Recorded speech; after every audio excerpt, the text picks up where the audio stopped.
1 2 বাঁ পাটা এরম লক করে রাখা উঁচু করে, তারপরে 3 4 হলো। এবার এই হাতটা এইদিকে রাখবো, রেখে জাম্প করবো একটা 1 এদিকে আছে হাতটা, ঘুরে গিয়ে এই বাঁ দিকে হাত চলে গেল, আবার বাঁ দিক থেকে 1 2 3 4। এবার সেম জিনিসটা বাঁ দিকে বাঁ দিকে মারবো, যখন বাঁ দিকে মারবো হাতটা এদিকে থাকবে, আবার ঘুরলাম, ঘুরে এই হাত চলে গেল।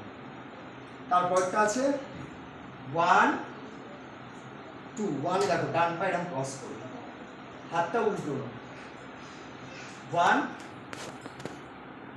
2 পাপা একবার ডান পা এবার ওই বাম পাটাই সামনে ফেলবো, সামনে ভারতনাট্যমের মতো করে এটা বসা, কাটা কামখন এই নেবো এই।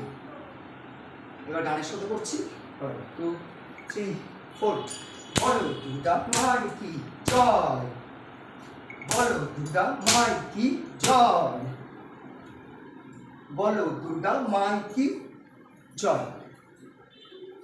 পড়ার চেষ্টা করো, ওর জন্য আবার যেদিন আসো বৃহস্পতিবার